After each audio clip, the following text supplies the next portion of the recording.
Dear students, இன்னைக்கு நாம் இந்த பாட்டில் பார்க்க போகிறது 12th Standard English, Unit 3, Prose 3, In Celebration of Being Alive, written by Dr. Christian Bernard. இந்த ஆத்தரை பற்றி நாம் ஏற்கனவே இதுக்கு முந்தின பாட்டில் பார்த்துட்டோம். இந்த பாட்டில் அவர் இந்த ஸ்டோரியில் என்ன சொல்ல போகிறாரு அப்படின்றத நம்ம பார்க்க போகிறோம். டாக்டர் கிறிஸ்டியன் பெர்னார்ட் அவர்கள் எழுதிய இந்த கதை அல்லது அவர் கூறிய இந்த கதை எப்படி அவருடைய அனுபவத்திலிருந்து பெறப்பட்டது என்பதை பற்றி தான் இந்த இன்ட்ரோவில் சொல்லியிருக்கிறாங்க. We all know, நம்ம அனைவருக்கும் தெரியும், that Dr. Christian Bernard was the first doctor. இந்த டாக்டர் கிறிஸ்டியன் பெர்னார்ட்ன்றவர் தான் முதல் மருத்துவர். எதில் அப்படின்னு பார்த்தீங்கன்னா, to perform a heart transplant surgery, அதாவது இதய மாற்று அறுவை சிகிச்சை. அதைத்தான் இங்கிலீஷில் ஹார்ட் டிரான்ஸ்பிளான்ட் சர்ஜரின்னு பேர். அந்த ஹார்ட் டிரான்ஸ்பிளான்ட் சர்ஜரியை செய்த முதல் டாக்டர் யார் அப்படின்னு பார்த்தீங்கன்னா, இந்த டாக்டர் கிறிஸ்டியன் பெர்னார்ட் தான். Here we have an extract of his speech. இந்த பாடம் நமக்கு எங்கிருந்து எடுக்கப்பட்டது அப்படின்னா, எக்ஸ்ட்ராக்ட்னா எடுக்கப்பட்டது. we have an extract, நாம தான் அதை எடுத்திருக்கோம். எங்கேருந்துனா, ஆஃப் his speech, அவர் எங்கேயோ பேசிய பேச்சுகளிலிருந்து அவற்றை நமக்கு வழங்கி இருக்கிறாங்க. அவர் ஒரு கூட்டத்திலேயோ எங்கேயோ பேசினது இருக்கும் இல்லையா, அதிலிருந்து கொஞ்சத்தை எடுத்து நமக்கு வழங்கி இருக்கிறாங்க. வேரின், அதன் மூலமாக, அதாவது அதிலிருந்து தான் அப்படின்னு அர்த்தம். அதில், அதாவது அவர் பேசினதில் இருந்து அப்படின்னு அர்த்தம். ஹீ நேரேட்ஸ், அவர் பேசினதில் பார்த்தீங்கன்னா ஹீ நேரேட்ஸ்னால் அவர் விளக்கி கூறியிருந்தார். அண்ட் எக்ஸ்பீரியன்ஸ், அவருக்கு தனக்கு ஏற்பட்ட ஒரு அனுபவத்தை எடுத்து கூறியிருந்தார். விச் ஹாஸ் சேஞ்ச்டு, அந்த அனுபவம் அவரை மாற்றுச்சு. சேஞ்சுடுன்னா மாற்றுச்சு அப்படின்றாரு. ஹிஸ் பர்ஸ்பெக்டிவ், அவருடைய எண்ணத்தையே மாற்றுச்சு. பர்ஸ்பெக்டிவ், ஹிஸ் பர்ஸ்பெக்டிவ் அப்படின்னா அவருடைய எண்ணம் அல்லது அவருடைய பார்வை. ஆஃப் லைஃப் ஆல் டுகெதர், இந்த லைஃப் ஆல் டுகெதர் அப்படின்னா அந்த வாழ்க்கைன்றது முழுவதும். ஆல் டுகெதர்னா மொத்தமாக அல்லது முழுவதுமாக. இந்த வாழ்க்கைன்றது மொத்தமாக வேற ஒரு கண்ணோட்டத்தில் அவர் வச்சிருந்து பார்த்துருக்கிறார். ஆனால் அவருக்கு ஏற்பட்ட அனுபவத்தின் மூலமாக அவர் தன்னுடைய கண்ணோட்டத்தையே மாற்றும் அளவிற்கு ஒரு சம்பவம் அவருக்கு நடந்திருக்கு. அதை பற்றிய ஒரு ஸ்பீச் தான், அதை பற்றிய ஒரு பேச்சு தான் அவர் பேசியிருக்கிறாரு. அந்த பேச்சிலிருந்து கொஞ்சத்தை எடுத்து நமக்கு இந்த பாடத்தில் கொடுத்துருக்குறாங்க. Let's find out what led to such a dramatic transformation. அந்த மாதிரி அவரை மாற்றின அந்த விஷயம் என்ன அப்படின்றத பற்றி தான் இந்த பாடம் நமக்கு விளக்குவதாக கூறுகிறார்கள். அந்த ட்ரமாட்டிக் டிரான்ஸ்ஃபர்மேஷன் அப்படின்றது என்னென்னா, வியத்தகு அப்படின்னு சொல்லுவாங்க தமிழில். அதாவது வியந்து பார்க்கத்தக்க ஒரு விஷயந்தான். ஸோ அவருடைய வாழ்க்கையில் ஒரு வியத்தகு மாற்றத்தை ஏற்படுத்தின ஒரு சம்பவம் நடந்திருக்கு. அதை பற்றி தான் இந்த பாடத்தில் நமக்கு சொல்லியிருக்கிறாரு. அவர் எங்கேயோ பேசியவற்றிலிருந்து எடுத்து நமக்கு பாடமாக வழங்கப்பட்டுள்ளது. டாக்டர் கிறிஸ்டியன் பெர்னார்ட் அவர்கள் அவருடைய பேச்சில் தன்னுடைய அனுபவத்தை வெளிப்படுத்துகிறார். அந்த அனுபவத்தை தான் பாயிண்ட் பை பாயிண்ட்டாக நம்மளுக்கு கொடுக்கப்பட்டிருக்கு.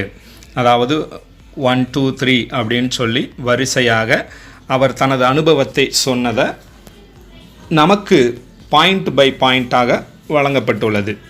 அதில் முதல் பாயிண்ட் தான் இப்போ நீங்கள் பார்த்துக்கிட்டு இருக்கீங்க. அவர் என்ன சொல்கிறாருன்றதை நம்ம பார்க்கலாம். மோர் அண்ட் மோர், மேலும் மேலும் அப்படின்னு சொல்லுவோம் இல்லையா, அதான் more and more as I near the end of my career. நான் கொஞ்சம் கொஞ்சமாக அல்லது அதிகமாக அல்லது மேலும் மேலும் அப்படின்னு சொல்லணும்னா more and more as I near the end of my career. கரியர்னால் என் எதிர்காலம், என்னுடைய எதிர்கால வாய்ப்பு அப்படின்னு சொல்லுவோம் இல்லையா, அந்த எதிர்கால வாழ்க்கை. ஆஸ் அ ஹார்ட் சர்ஜன், நான் என்னுடைய ஹார்ட் சர்ஜன் அப்படின்ற அந்த வேலையை நான் அதிகமாக செஞ்சுக்கிட்டே போய்கிட்டு இருக்கிற அந்த நேரத்தில் மை தாட்ஸ், என்னுடைய எண்ணங்கள் பார்த்திங்கன்னா ஹாவ் டர்ன்டு டு, என்னுடைய எண்ணங்கள் அனைத்தும் அப்படியே ஒரு பக்கமாக திரும்பியது. டர்ன்டு டு, திரும்பியது. என்னுடைய கரியரை பார்த்துட்டு நான் போய்கிட்டு இருக்கேன். I near the end of my career. நான் கிட்டத்தட்ட என்னுடைய கரியர்னுடைய முடிவு பகுதியில் இருக்கிற அந்த காலகட்டம். அந்த நேரத்தில் என்னுடைய எண்ணங்கள் எல்லாம் ஒரு பக்கமாக திரும்புது. எங்கே அப்படின்னு பார்த்தீங்கன்னா the consideration of why people should suffer. யார் பக்கம் திரும்புதுன்னு பார்த்தீங்கன்னா அந்த மக்கள் ஏன் துன்பப்பட்டே ஆக வேண்டும். வை பீப்புள் ஷுட் சஃபர், சஃபர்னா துன்பம். அவங்க ஏன் துன்பப்பட்டே ஆக வேண்டும். ஷுட் சஃபர்னா ஆக வேண்டும், அந்த ஷுட்டுன்னா வேண்டும் அப்படின்னு எடுத்துக்கிறோம். சஃபர் துன்பப்பட்டே ஏன் ஆக வேண்டும் அப்படின்றத பற்றிய ஒரு கன்சிடரேஷன் எனக்குள்ளே ஏற்பட்டுச்சு அப்படின்னு அவர் சொல்கிறார். கன்சிடரேஷன், அதை பற்றிய ஒரு கருத்து எனக்குள்ளே ஏற்படுது, ஒரு கருத்தாக வருகிறது என் மனத்துக்குள்ளே. அவர்களை பற்றி ஏன் இவங்களாம் இவ்வளோ கஷ்டப்படணும் அப்படின்ற ஒரு எண்ணத்தை எனக்குள்ளே அது தோற்றுவிக்கிறது. எது அப்படின்னு பார்த்தீங்கன்னா என்னுடைய எண்ணங்கள் தான் எனக்குள்ளே அந்த விஷயத்தை வெளியே கொண்டுட்டு வருது அப்படின்னு அவர் சொல்கிறார். சஃபரிங், அந்த துன்பம் அப்படின்றது சீம்ஸ் ஸோ க்ரூவலி. இந்த க்ரூவலி அப்படின்னா என்ன அர்த்தம்னா ரொம்ப கொடூரமாக அல்லது மோசமாக அப்படின்னு அர்த்தம். சஃபரிங்கிற அந்த துன்பம்ன்ற அந்த விஷயமானது பார்ப்பதற்கு சீம்ஸ், நம்ம கண்களுக்கு எப்படி தெரிகிறது என்றால் ஸோ க்ரூவலி, ரொம்ப மோசமாக தெரிகிறது. சீம்ஸ்னால் தெரிகிறதுன்னு இந்த இடத்துல எடுத்துக்கலாம். ஸோ க்ரூவலி, ரொம்ப மோசமாக தெரியுது. Prevalent in the world today. ப்ரிவேலண்ட்னா பரவி கிடக்கிறது. இந்த துன்பம்ன்றது இந்த உலகம் முழுக்க பரவி கிடக்கிறது தான். இந்த வேர்ல்டு டுடே, இன்று இந்த உலகம் முழுக்க ப்ரிவேலண்ட் பரவி கிடக்கின்றது. எதுனா இந்த துன்பம்ன்றது ரொம்ப படுமோசமாக பரவி கிடக்கிறது. ஒவ்வொரு மக்களையும் அவர் பார்க்குறார். இவர் கதைகளில் பொதுவாகவே அவருடைய பகுதியில் இருக்கிற மக்களுடைய வாழ்க்கை முறையை எடுத்து சொல்வது போல தான் இவருடைய பேச்சுக்களோ எழுத்துக்களோ இருக்கும். ஸோ அப்படிப்பட்ட ஒரு இதுதான் இவர் எடுத்து சொல்கிறாரு நமக்கு. அதாவது ஒரு துன்பப்படுற மக்கள் அவர் கண்ணுக்கு முன்னால் வர்றாங்க. இதான் இவருடைய ஃபஸ்ட்டு பாயிண்ட்டினுடைய ரொம்ப முக்கியமான அம்சம். நம்மளை பார்த்து அவர் கேள்வி கேட்குறார். என்ன கேள்வி கேட்குறாரு அப்படின்னு பார்த்தீங்கன்னா, டு யூ நோ, உங்களுக்கு தெரியுமா, that of the 125 million children born this year அப்படின்றார். உங்களுக்கு தெரியுமா, இந்த வருஷம் 125 மில்லியன் சில்ட்ரன் பிறந்திருக்கிறாங்க. born this year, அது தெரியுமா? அதில் பார்த்தீங்கன்னா 12 million are unlikely to reach the age of 1. அதில் பார்த்தீங்கன்னா ஒரு 12 மில்லியன் சில்ட்ரன் ஒரு வயசை அடைவதற்கு சாத்தியமில்லை. அதாவது அன்லைக்லினா சாத்தியமில்லை அப்படின்னு அர்த்தம். அதாவது ஒரு 12 மில்லியன் குழந்தைகள் ஒரு வயசை தொடமாட்டாங்க. 125 மில்லியன் சில்ட்ரனில் 12 மில்லியன் சில்ட்ரன் பார்த்திங்கன்னா ஒரு வயசை தொடமாட்டாங்க, ஏன்னா இறந்து போயிடுவாங்க அப்படின்றாரு. அண்ட் another 6 மில்லியன் இன்னும் மிச்சம். அதுக்கப்புறம் பார்த்திங்கன்னா அடுத்து ஒரு 6 மில்லியன் சில்ட்ரன் பார்த்திங்கன்னா வில் டை, அவங்க இறந்து போயிடுவாங்க பிஃபோர் த ஏஜ் ஆஃப் 5. அதாவது 5 வயதை அடைவதற்கு முன்பாகவே அவர்கள் இறந்து போய்விடுவார்கள். எத்தனை பேர்னா 6 மில்லியன் சில்ட்ரன். ஸோ டோட்டலாக பார்த்தோம்னா ஒரு 12 மில்லியன் ப்ளஸ் இது ஒரு 6 மில்லியன், டோட்டலாக 18 மில்லியன் சில்ட்ரன் 5 வயசுக்குள்ளாக இறந்து போயிடுவாங்க. அடுத்து பாருங்கள், அண்ட் ஆஃப் தி ரெஸ்ட், மிச்சம் இருக்கிறவங்களையும் கூட மெனி, அதில் பல பேர் வில் எண்ட் அப், அவங்களுடைய வாழ்க்கை முடிவுக்கு வரும். எப்படின்னா ஆஸ் மென்டல் ஆர் ஃபிசிக்கல் கிரிப்பிள்ஸ், மன ஊனமாகவோ அதான் மென்டல் கிரிப்பிள்ஸ்னுவாங்க. அண்ட் ஃபிசிக்கல் கிரிப்பிள்ஸ் அப்படின்னா உடல் ஊனமாகவோ அவர்கள் மாறி போயிருப்பார்கள். ஸோ மென்டல் ப்ராப்ளத்திலையோ அல்லது ஃபிசிக்கலாக ஊனமாகவோ மாறுவார்கள் அப்படின்றத எத்தனை பேருக்கு உங்களுக்கு தெரியும் அப்படின்ற கேள்வியை நம்மளை பார்த்து அவர் கேட்குறாரு. இப்போ 2வது பாயிண்ட் அவர் வர்றாரு. My gloomy thoughts. க்ளூமி அப்படின்னா டார்க்னஸ் அப்படின்னு சொல்லலாம், அதாவது இருண்டு போன அப்படின்னு அர்த்தம். மை க்ளூமி தாட்ஸ் அப்படின்னா இருண்டு போய் இருக்கக்கூடிய எனது எண்ணங்கள் அப்படின்னு அர்த்தம்.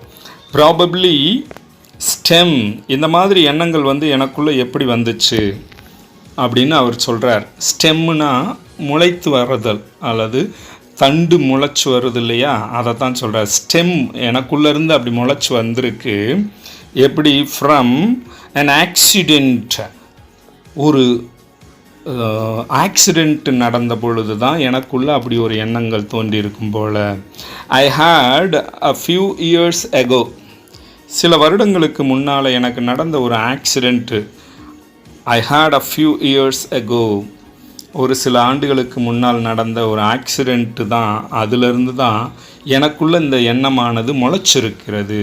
ப்ராபப்ளி முளைச்சிருக்கும் அப்படின்னு அவர் சொல்கிறார். அப்போ தான் அப்போ அவருக்கு ஏதோ ஒரு ஆக்சிடெண்ட் நடந்திருக்கு, அப்போ இருந்து தான் இந்த எண்ணமானது அவருக்குள்ளே உருவாகிருக்கு. மை க்ளூமி தாட்ஸ் அப்படின்னா எனக்குள்ளே இந்த இருட்டாக இருக்கக்கூடிய அல்லது இருண்டு போய் இருக்கக்கூடிய எண்ணங்கள் எனக்குள்ளே அந்த ஆக்சிடெண்ட்டில் இருந்து தான் எனக்கு உருவாகிருக்குன்னு சொல்கிறார். 1 minute, ஒரே நிமிஷம். ஐ was crossing the street with my wife. என்னுடைய ஒய்ஃபோடு சேர்ந்து ஒரு நிமிஷம் அந்த ஸ்ட்ரீட்டை கிராஸ் பண்ணிக்கிட்டு இருந்தேன். ஐ was crossing after a lovely meal together. ஒரு நல்ல சாப்பிட்டுட்டு, லவ்லி மீல் அப்படின்னா நல்ல சாப்பாடு, டுகெதர் ஒன்றாக சேர்ந்து. ஸோ ஒன்றாக சேர்ந்து ஒரு நல்ல மீல் சாப்பிட்டதுக்கு அப்புறமா நான் என் மனைவியோடு சேர்ந்து ஒரு நிமிஷம் அந்த ஸ்ட்ரீட்டை அப்படி கடந்து கொண்டு இருந்தோம். I was crossing and the next minute, ஆனால் அடுத்த நிமிஷம், a car had hit me. ஒரு கார், எங்கிருந்தோ வந்த ஒரு கார் என் மேலே வேகமாக வந்து என் மீது மோதியது. ஹேட் ஹிட் மீ, என் மீது மோதியது. ஹிட்னா மோதுதல். அண்ட் நாக்டு மீ, மோதில் என்னை தூக்கி எரிஞ்சிருச்சு. நாக்டு மீ அப்படின்னா தள்ளி விட்டுருச்சு, தூக்கி போடுது. இன்டு மை வைஃப், யார் மேலே அப்படின்னு பார்த்தீங்கன்னா என் ஒய்ஃப் மேலே என்னை தள்ளி விட்டுருச்சு. முட்டில் என்னை தூக்கி என் ஒய்ஃப் மேலே அடிச்சிருச்சு அப்படின்னு அவர் சொல்கிறார். ஷி வாஸ் த்ரோன், அவள் தூக்கி எறியப்பட்டாள். எனது மனைவி வந்து தூக்கி எறியப்பட்டாள். She was thrown into the other lane. லேன்னா அடுத்த பக்கத்தில் போகக்கூடிய அந்த ரோடுக்கு பேர் தான் அதர் லேன், அடுத்த வழி. அந்த பக்கத்தில் இருந்த எதிர்த்த வழி இருக்கும் இல்லையா, அதில் தூக்கி போடப்பட்டாள் என் மனைவி. நான் மோதி அதன் மூலமாக அவள் போய் பக்கத்தில் அந்த பக்கம் இருக்கக்கூடிய ஒரு சாலை போய் கொண்டிருக்கு, அதில் போய் விழுந்துட்டான். அண்ட் ஸ்ட்ரக் பை, அதில் போய் விழுந்தவளை இன்னொரு கார், அந்த பக்கம் வந்த car, a car coming from the opposite direction, எதிர்த்தாப்பில் வந்த அந்த கார் வந்து அவள் மீது மோதியது. ஸ்ட்ரக், அவள் மீது மோதியது, ஒரு காரால் அவள் மோதப்பட்டாள்.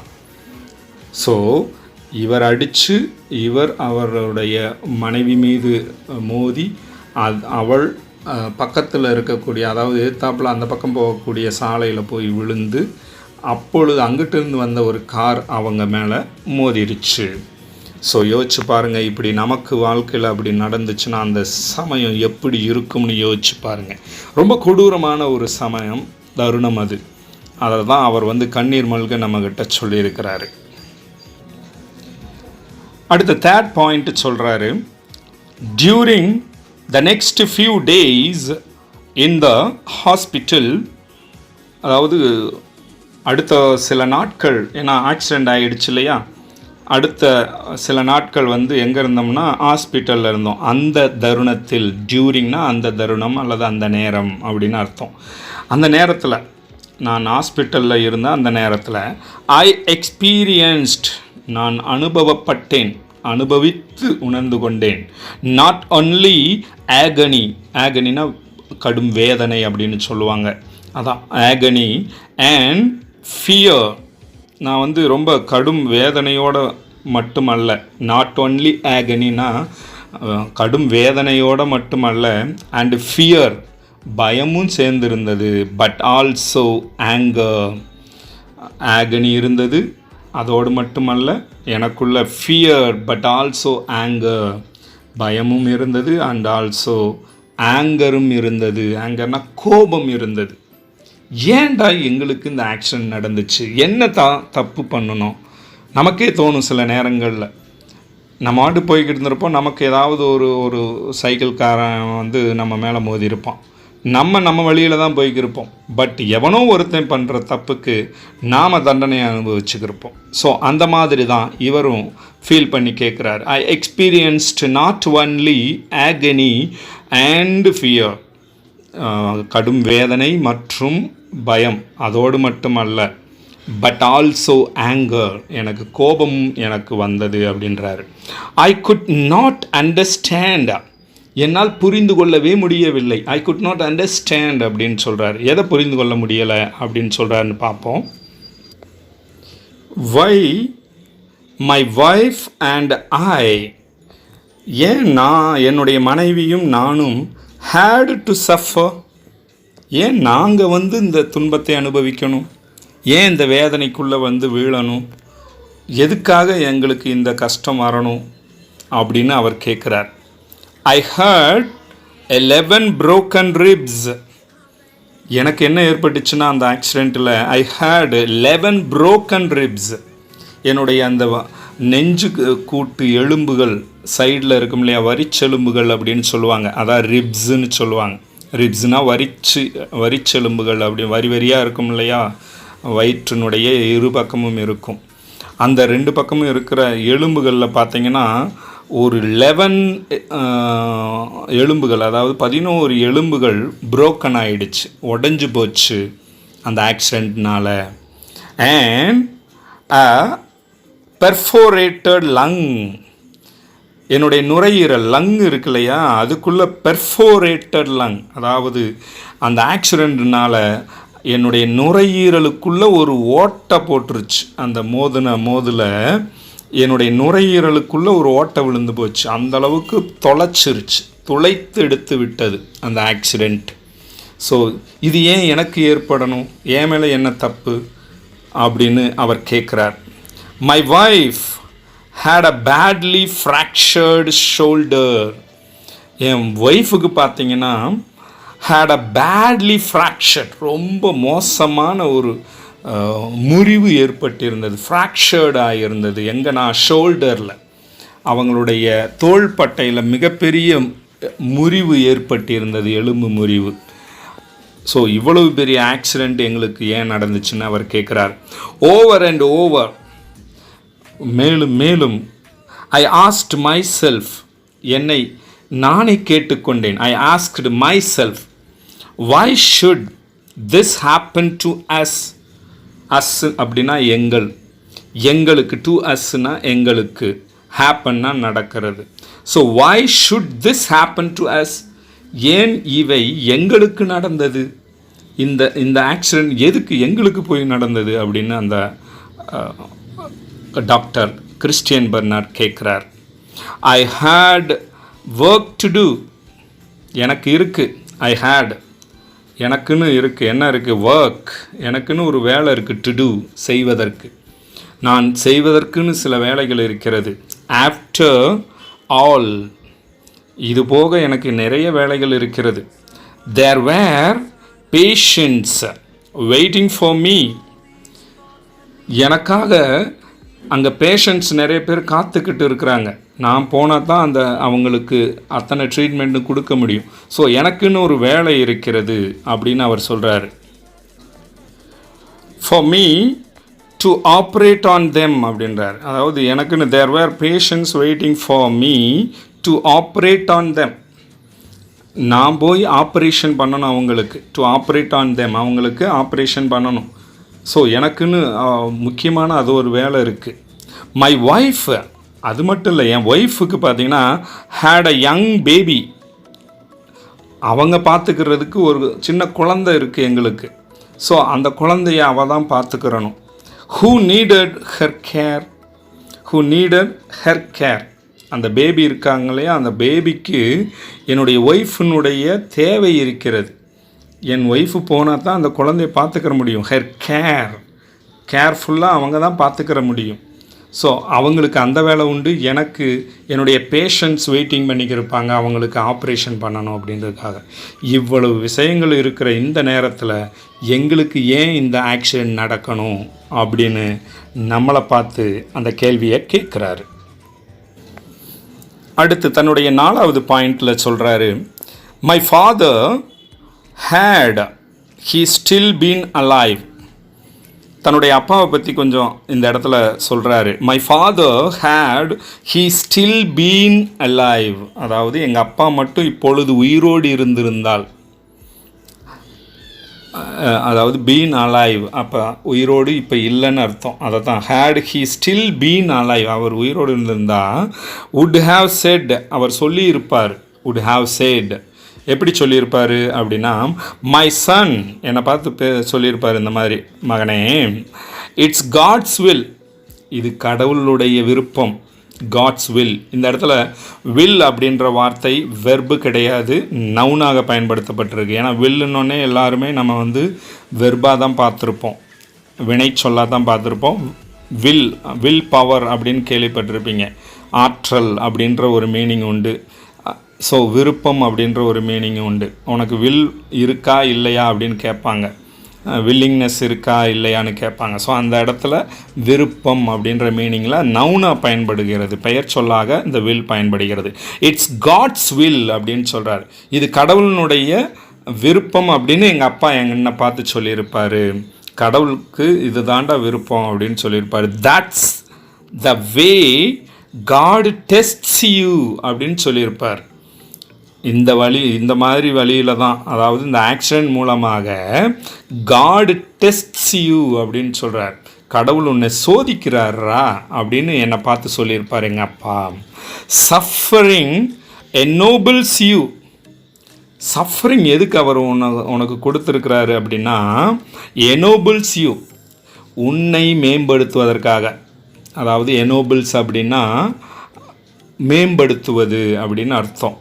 ஸோ சஃபரிங், இந்த துன்பத்தை உனக்கு ஏன் கொடுத்தாரு அப்படின்னா உன்னை மேம்படுத்துவதற்கு அப்படின்னு எங்கள் அப்பா என்கிட்ட சொல்லியிருப்பார். Makes you a better person, உன்னை ஒரு சிறந்த மனிதனாக்குவதற்கு, அ பெட்டர் பர்சனாக மாற்றுவதற்கு அந்த கடவுள் உனக்கு வச்ச டெஸ்டடா மகனே அப்படின்னு என்கிட்ட அவர் சொல்லியிருப்பார். ஸோ தன்னுடைய அப்பா மட்டும் உயிரோடு இருந்திருந்தால் இந்த மாதிரி தான் இந்த ஆக்சிடெண்ட்டை பற்றி சொல்லியிருப்பேன். நம்மளுக்கே நிறைய தடவை நடந்திருக்கும். நம்ம வீடுகளில் ஏதாவது ஒரு சின்ன ஆக்சிடெண்ட்டில் சின்ன காயம் பட்டிருப்போம். அப்பா நல்ல வேலை சின்ன காயத்தோடு போச்சு. இதே பெரிய காயமோ இல்லை உயிருக்கோ ஆபத்தோ ஏற்பட்டிருந்தால் என்ன பண்ணுறது, அந்த கடவுள் தான் நம்மளுக்கு வந்து கெட்ட நேரம் இருக்குதுன்னு சொல்லியிருக்கிறாங்க, ஸோ அதிலேருந்து நீ தப்பிச்சுட்டு வந்துட்டடா அப்படின்னு நமக்கு ஆறுதல் சொல்கிறவங்கலாம் ஆளுக்கு ஒரு ஆறுதலை சொல்லுவாங்க. ஸோ அதுபோல தான் தன்னுடைய அப்பா இப்படி தான் பேசியிருப்பாருன்னு சொல்லி இந்த டாக்டர் நம்மக்கிட்ட சொல்லியிருக்கிறாரு. பட் இந்த 5வது பாயிண்டில் என்ன சொல்ல போகிறாரு அப்படின்னு பார்த்தீங்கன்னா, 4வது பாயிண்டில் பார்த்தீங்கன்னா அப்பா வந்து இப்படி சொல்லியிருக்கலாம் இருந்திருந்தா. ஆனால் ஆஸ் அ டாக்டர் 5வது பாயிண்ட்டை சொல்கிறாரு. பட் ஆஸ் அ டாக்டர், ஆனால் ஒரு மருத்துவனாக, ஐ see nothing noble in a patient's thrashing around in a sweat-soaked bed. I see nothing noble. இதில் நான் எதையுமே சிறந்ததாக பார்க்கவில்லை. நோபல்னால் சிறந்ததாக அப்படின்னு அர்த்தம். ஸோ நத்திங் நோபல், இதில் என்ன சிறந்தது இருக்குது, நான் எதையுமே பார்க்க முடியலை. இன் அ பேஷண்ட்ஸ் அப்படின்னா அந்த நோயாளிகள் இருக்காங்களே அவங்கள தான் பேஷண்ட்ஸுன்னுவாங்க. அந்த நோயாளிகளுடைய thrashing around in a sweat soaked bed, thrashing அரவுண்ட்னா தூக்கி போடுறது, தூக்கி வீழச் செய்கிறது, தூக்கி போட்டு விடுறது. எதில்? இன்ன ஸ்வெட் சோக்குடு பெட், ஒரு வியர்வையால் நனைந்து கிடக்கக்கூடிய, ஸ்வெட்டுனா வியர்வை, சோக்குடு பெட் அப்படின்னா வியர்வையால் நனைந்து கிடக்கக்கூடிய ஒரு பெட்டில் ஒரு நோயாளியை படுக்க போடுவது என்பது அதில் என்ன சிறப்பு இருக்கிறது? இதில் நான் ஒன்றுமே பார்க்க முடியல ஆஸ் அ டாக்டராக அப்படின்னு சொல்கிறார். ஒரு மருத்துவராக என்னால் ஒன்றுமே பார்க்க முடியவில்லை. மைண்டு க்ளவுடட், என்னுடைய அப்படியே மைண்டு பார்த்திங்கன்னா அப்படியே க்ளவுடடாக கிடக்கிறது. இன் ஆகனி, அதாவது வேதனையால் ரொம்பவும் நிரம்பி போய் கஷ்டப்படுத்துகிறது என் மனசு. இந்த இடத்துல மைண்ட் அப்படின்னா மனசுன்னு எடுத்துக்கலாம். மைண்டு க்ளவுடட் இன் ஆகனி, ஆகனா வேதனை, வேதனையால் நிரம்பி போச்சு. க்ளவுடட் அப்படின்னா நிரம்பி போதல் அப்படின்னு இந்த இடத்துல எடுத்துக்கிறணும். நார் கேன் ஐ see, நான் ஒன்றுமே இதில் பார்க்கலை. Nor can I see any nobility, இதில் என்ன ஒரு சிறப்பு ஒன்றையும் நான் பார்க்கவில்லை இந்த விஷயத்தில். இந்த crying of a lonely child, ஒரு குழந்தை, லோன்லி சைல்டு, ஒரு தனியாக இருக்கிற ஒரு குழந்தை க்ரையிங் பண்ணுது, அழுகுது. அதில் என்ன சிறப்பு இருக்குது? தனியாக ஒரு குழந்தை இருக்குது, அது அழுது கொண்டு இருக்கிறது. அது அழுகிறதுல கடவுள் இது பண்ணுறாருன்றதுல என்ன இருக்குது அப்படின்னு அவர் நம்மளை பார்த்துக்க. என்ன நொபிலிட்டி இருக்குது, என்ன சிறப்பு இருக்குது? இன் அ வார்டு, ஒரு வார்டில் ஒரு குழந்தை அழுதுகிட்டு இருக்குது. அட் நைட், ஒரு நாள் அந்த இரவில் ஒரு குழந்தை அழுதுகிட்டு இருக்குது. அந்த அழுகையில் என்ன நொபிலிட்டி இருக்கிறது, என்ன அதில் ஒரு சிறப்பு இருக்கிறது? அதில் என்னால் எதையுமே சிறப்பாக பார்க்க முடியவில்லை. ஒரு குழந்தை அழுகுது, நோயாளி பெட்டில் கிடக்கிறான், இதில் என்ன நொபிலிட்டி நம்மளுக்கு கண்டுபிடிக்க போகிறோம்? ஒன்றுமே கிடையாது அப்படின்னு அவர் ஆஸ் அ டாக்டராக அவர் சொல்கிறாரு. மீண்டும் அடுத்த பாட்டில் அடுத்தடுத்த பாயிண்ட்ஸில் என்னென்ன சொல்ல போகிறார் அப்படின்ற விஷயத்தை நம்ம அடுத்து பார்க்கலாம். தேங்க்யூ ஸோ மச் ஃபார் வாட்சிங்.